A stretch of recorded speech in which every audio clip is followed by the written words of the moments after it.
예레미야 9장에서부터 본격적으로 이 예레미야의 주제가 될 만한 그 단어들의 표현들이 나옵니다. 특히 17절부터 나오는 부분이 이 예레미야에게 어찌 보면 주신 말씀뿐만 아니라 이 백성이 당연히 이때에 예루살렘을 위해서 애곡하고 눈물을 흘려야 되는 그런 상황에 처해 있다라고 하는 것이죠. 통곡하는 소리, 애곡하는 소리, 슬픈 노래를 그 자녀들에게 가르치라고 예레미야 선지자를 통해서 말씀하십니다. 왜냐하면 예루살렘이 이제 곧 멸망하기 때문에 이제 너희가 행할 바는 애곡하는 일밖에 없다, 이렇게 가르쳐 주시죠. 그래서 이 예레미야는 눈물의 선지자라고 이야기하고 있고, 또 예레미야 선지자가 지은 성경이 이 예레미야서 외에 예레미야 애가가 있잖아요. 애가라는 게 슬픈 노래 이런 뜻이거든요. 그러니까 이 예레미야 선지자와 예레미야서와 예레미야 애가서의 핵심적인 단어를 꼽으라 하면 눈물, 애곡, 슬픈 노래 이렇게 이야기할 수 있겠죠. 9장 1절에 보면 어찌하면 내 머리는 물이 되고 내 눈은 눈물 근원이 됐고 죽임을 당한 딸 내 백성을 위하여 주야로 울리로다. 운다 그랬어요. 얼마나 이 예레미야가 그 가슴을 치며 통곡할 일인가. 자기 백성이 그 셈의 근원이 되는 하나님을 버렸다 이거예요. 그리고 그들이 가지려고 했던 웅덩이는 물을 가두기 위해서 이렇게 판 웅덩이는 터질. 그래서 그 물을 가두지도 못하고 그냥 물이 줄줄 새나가는 생명의 근원되는 하나님을 버려버린 것이죠. 그들이 다른 것에서 생명을 얻고자 하고 부유함을 얻고자 했는데 그냥 터진 웅덩이에요. 그냥 물을 가두지 못하는, 그래서 나중에는 메말라 죽고 말아버리는 그런 하나님을 버린 사건이었다는 거죠. 그래서 예레미야는 그것을 보고 한탄하고 통곡하고 또 내 백성을 위해서 밤낮으로 이제 우는 일밖에 없구나 이렇게 이야기하고 있어요. 내가 광야에서 나그네가 머무는 곳을 얻는다면 내 백성을 떠나 가리니 그들은 다 간음하는 자요 반역한 자의 무리가 되미로다. 그러니까 간음이라는 표현은 이제 자기가 이렇게 남편을 버리고 다른 남자에게 갔다, 뭐 이런 표현이잖아요. 그러니까 하나님을 버리고 다른 신들을 따랐다, 이런 표현입니다. 여호와의 말씀이니라. 그들이 활을 당김같이 그들의 혀를 놀려 거짓을 말하며 그들이 이 땅에서 강성하나 진실하지 아니하고 악에서 악으로 진행하며 또 나를 알지 못하느니라. 이게 근본적인 이유가 되겠죠. 하나님 앞에 거짓으로 아뢰고 또 겉으로 볼 때는 이 땅에서 강성해 보이지만 그들이 악을 향해서 간다. 즉 하나님을 알지 못한다. 그래서 겉으로 보는 그들의 강성함은 이제 쇠하여질 것이고 결과적으로 하나님께 버림을 받을 것이다. 이런 표현이죠. 그래서 그들이 너희는 각기 이웃을 조심하며 그랬어요. 왜냐하면 서로가 서로를 속이기 때문에, 서로를 비방하기 때문에 결과적으로 우리가 믿고 의지했던 것들에게서 배신을 당하고 또 속임을 당하고 또 그것으로 인해서 거짓말하고 또 악을 행하는 것 때문에 서로가 서로를 지치게 만드는 일뿐이다라고 했어요. 그래서 그것으로 인해서 우리가 나를 알기를 싫어하느니라. 여호와의 말씀이니라. 그러니까 악이 계속해서 그 악을 뒤덮는 사례가 발생하다 보니까 하나님을 알지도 못하고 또 하나님을 알기도 싫어하고, 그러니까 예레미야 선지자가 눈물로 호소하지만 대다수의 사람들은 그 말씀에 귀 기울이지 않고 오히려 하나님을 알기를 싫어하게 됐다, 이런 표현이죠. 7절부터는 하나님께서 그런 백성들을 이제 연단하시겠다, 그들을 위해서 하나님께서 보복하시겠다, 심판하시겠다, 이런 표현들을 계속해서 사용하고 계십니다. 7절에 그들을 녹이고 연단하겠다. 이렇게 말씀하시죠. 그들의 혀는 죽이는 화살이라. 그들의 거짓을 말하며 입으로는 그 이웃에게 평화를 말하나 마음으로는 해를 꾸미는도다. 결과적으로 하나님께서 이들을 녹이고 연단시킬 수밖에 없는 거죠. 여전히 그들의 죄를 회개하지 않아요. 그래서 결과적으로 하나님께서 그들을 위해서 심판의 결정을 내리시게 된다. 11절에 내가 예루살렘을 무더기로 만들며 승냥이 굴이 되게 하겠고 유다의 성읍들을 황폐하게 하며 주민이 없게 하겠다 그랬어요. 그들의 결국이죠. 무덤이 되게 하는 겁니다. 그 다음에 승냥이의 굴이 되게 하는 거예요. 승냥이의 굴이 되게 하겠다는 것은 그 이방 민족들로 하여금 빼앗김을 당할 것이다 라고 하는 표현이죠. 그래서 성읍들이 다 황폐하게 될 것이다 말씀하시죠. 이것은 그대로 다 이루어집니다.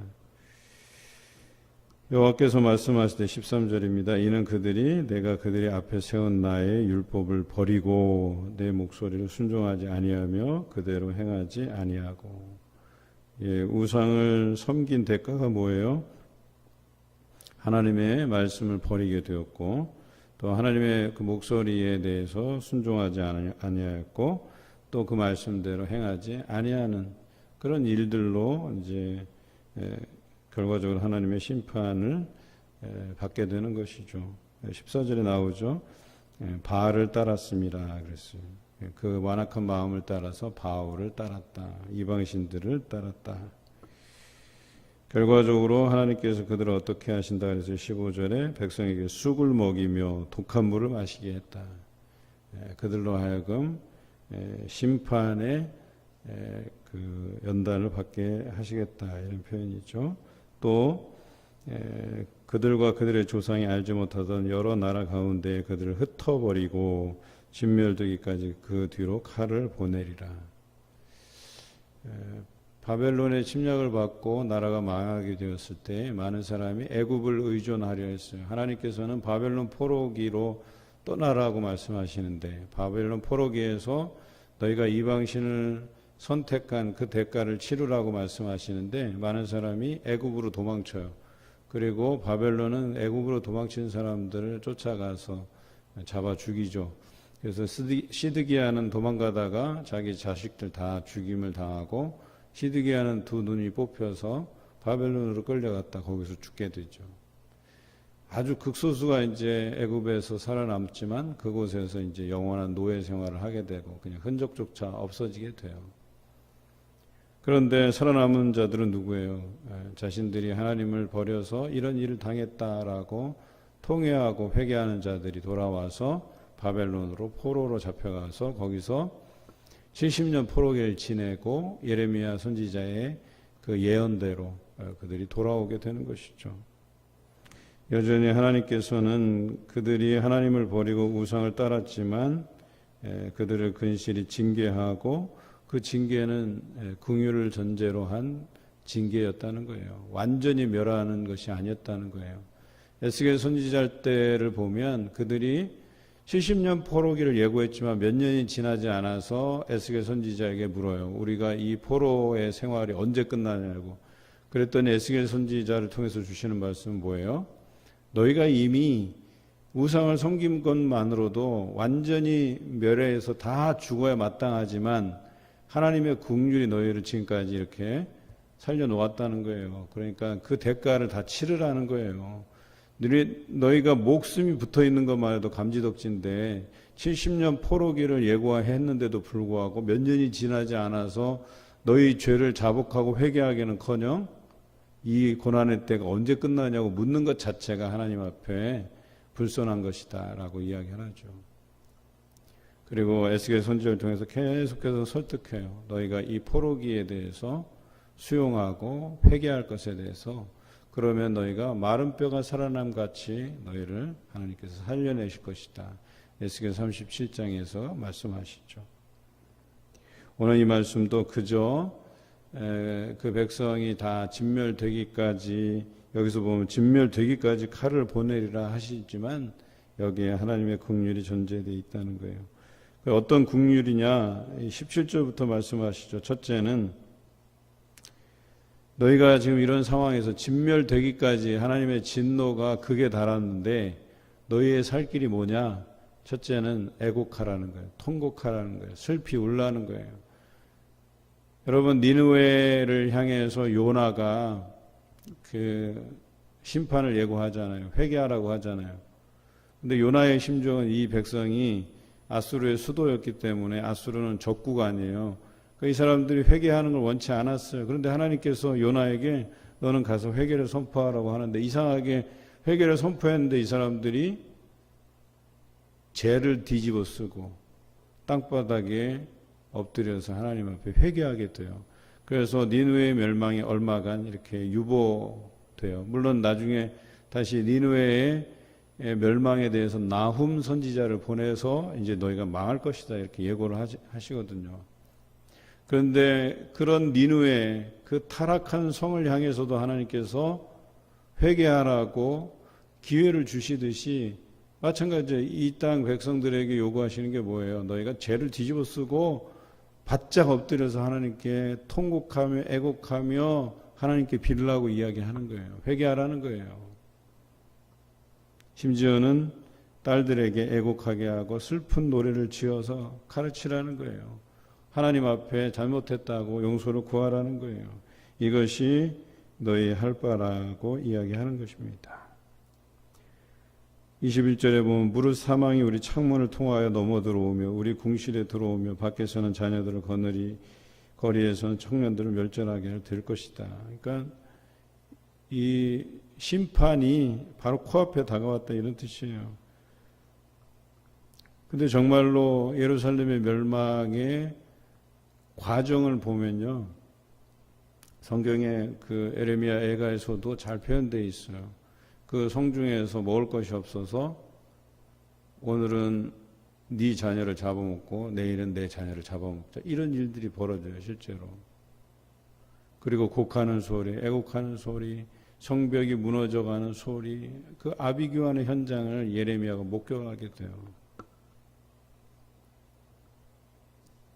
뿐만 아니라 여호와의 말씀에 사람의 시체가 분토같이 들에 떨어질 것이며 추수하는 자의 뒤에 버려져 거두지 못한 곡식단같이 되리라.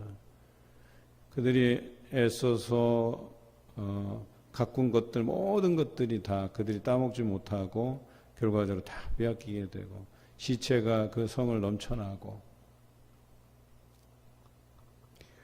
두 번째는 그들에게 어떻게 말씀하시느냐, 23절이죠. 여호와께서 이와 같이 말씀하시되 지혜로운 자는 그의 지혜를 자랑하지 말라, 용사는 그의 용맹을 자랑하지 말라, 부자는 그의 부함을 자랑하지 말라. 자랑할 것은 무엇이에요?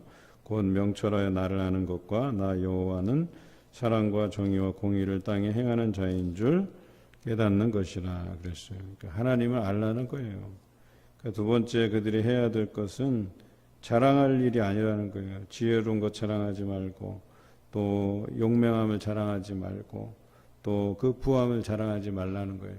그러니까 예루살렘이 망하게 된 이유가 겉으로는 그들이 강성하나 그래서 앞에 말씀에, 그러니까 겉모습을 보고 자랑할 것이 아니라는 거예요. 지혜가 많음을 위해서 자랑하지 말고, 용맹한 군사들이 많다고 해서 자랑하지 말고, 부유함을 인하여서도 자랑하지 말라 그러는 거예요. 너희의 자랑할 것은 너희가 명철하여서 하나님을 알라고 하는 거예요. 그것이 너희를 살리겠다, 살림을 당할 것이다라고 하는 것이죠. 그 사랑과 정의, 공의를 이 땅에 행하시는 그 하나님을 알라고 하나님께서 예레미야 선지자를 통해서 말씀하고 계시는 거죠. 이 두 가지예요. 이 두 가지를 너희가 지금 행할 것이다. 하나는 통곡하고 애곡하고 회개할 일이고, 두 번째는 하나님을 알라고 얘기하는 거예요. 너희가 그동안 하나님을 버리고 우상을 따랐지만 이제 후로는 하나님을 알라고 요구하고 계시는 것입니다. 25절에 보니까 할례 받은 자와 할례 받지 못한 자를 내가 다 벌하신다 그랬어요. 그러니까 그들이 할례를 받았다고 해서 그것이 그들을 담보해내는 게 아니라는 거예요. 그들을 구원할 수 있다는 게 아니라는 거예요. 단순히 할례를 받아서 표피를 제거해서 내가 하나님의 언약의 백성입니다 라고 하는 그 행위로서 안심할 것이 아니라는 거예요. 너에게 율법이 있다고 해서 안심할 것이 아니라고 이야기하는 거예요. 너에게 여호와의 성전이라 여호와의 성전이라 여호와의 성전이라고 하면서 그 교회 안에 있는다고 해서 너희가 멸망당하지 않을 것이다. 예루살렘 성전 안에 있다고 해서 너희가 멸망당하지 않을 것이다. 이렇게 안심할 수 없다는 겁니다. 근본적인 게 뭐예요? 하나님의 말씀에 순종하지 않아서 패망한다고 했잖아요. 말씀이 있으면 뭐예요? 우리가 성전 안에 있으면 뭐예요? 결과적으로 뭐예요? 하나님의 말씀 순종하지. 실질적으로 내가 그리스도인으로서 살아가지 못하면 하나님의 심판을 면할 길이 없다고 이야기하는 거잖아요. 이 겉모습에서 오는 형식적인 신앙을 버리라는 거예요. 우리가 그것을 애통해야 하며 그것을 어때요? 눈물로서 회개해야 된다라고 얘기하는 거예요. 여러분, 장로, 권사, 집사, 그런 직분이 여러분의 신앙을 담보하는 게 아니잖아요. 그런 직분을 가졌다고 해서 여러분 신앙이 올바르고 잘한다고 그렇게 그것을 내세울 만한 게 아니라는 거예요. 뭐 부유한 거, 지혜가 많은 거, 많이 배웠다는 거, 여러분 그런 거 자랑할 만한 것이 아니라는 거예요. 내가 좀 가졌다고 내 지위로서 뭔가를 할 수 있다고 하는 이 교만에서 우리가 벗어나야 된다는 거예요. 오직 우리는 이런 것들에 대해서 하나님 앞에 애곡하고 통곡하고 회개하는 일과 하나님을 더 가까이 하며 하나님을 알아가는 것이 중요하다. 그렇지 아니하면 할례 받은 자나 무할례자나 다 하나님의 심판을 받는다라고 하는 것이죠. 마지막 절입니다. 곧 애굽과 유다와 에돔과 아몬 자손과 모압과 및 광야에 살면서 살적을 깎은 자들에게라. 무릇 모든 민족은 할례를 받지 못하였고 이스라엘은 마음에 할례를 받지 못하였느니라 하셨느니라. 그랬어요. 이방인들이 할례를 받지 못하는 것이나 또 이스라엘이 그 마음의 할례를 받지 못하는 것이나 일반이라고 얘기하는 거예요. 그러니까 겉으로 할례 받은 것으로 인해서 하나님의 구원받은 백성이라고 칭하는 것 이제는 소용이 없다는 거예요. 그냥 할례 받지 못한 이방인들과 같다는 거예요. 오늘 이 말씀을 기억하시기 바랍니다. 예루살렘을 중심으로 하는 남유다가 결과적으로 하나님을 떠나서 그들이 하나님의 연단 안에 놓이게 됐다. 심판 아래 놓이게 됐다는 것입니다. 그리고 그들이 살 길은 딱 두 가지. 하나는 그들의 잘못을 한탄하면서 애곡하면서 회개할 일들이며 심지어는 자녀들도 그 애곡하는 노래, 그 슬픈 노래를 지어 부르게 하라고 이야기하잖아요. 우리가 앞선 말씀에서 보면 어때요? 가증한 일을 행하는데 거기에 자녀와 아비와 어미가 전부 다 뭐예요?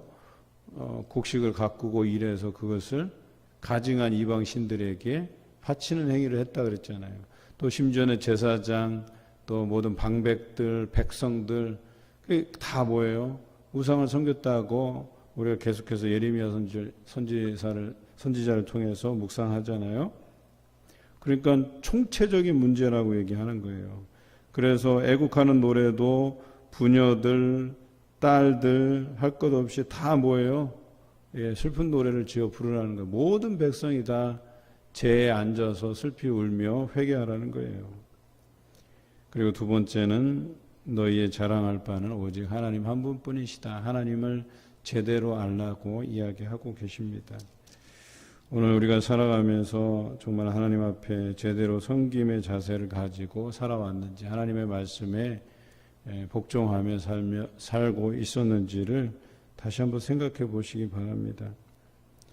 우리는 근본적으로 이 죄의 본성을 가지고 있는 사람이 우리를 날마다 십자가 안에서 쳐서 복종시키지 않으면 이 안에서 죄의 본성들이 자꾸 드러나는 거예요. 그래서 하나님에게서 멀어지고자 하고 또 말씀에서 멀어지고자 하고 게을러지고, 적어도 우리는 이렇게 하지 말자는 거예요. 우리가 새해를 시작하면서 다짐했던 것들이 있잖아요. 제가 참 아쉬운 것은 우리가 코로나의 상황이었기 때문에 올해 새해를 여는 특별 새벽 기도회를 영상으로 드렸어요. 좀 뭔가 예배를 드릴 수 있어서 이전에 나와서 어린 자녀들부터 노년에 이르기까지 새벽을 깨우며 부지런히 나와서 기도했으면 하는 그런 바람이 있었지만 그러지 못했어요. 지금 생각하면 너무나도 안타까워요. 그렇게 해도 모자라요. 사실은 그렇게 새벽을 깨우면서 하나님 앞에 올 한 해도 그 믿음으로 살 것에 대해서 다짐하는 어떤 그런 시간들이 없다고 한다면 우리는 계속 나태해져요. 게을러져요.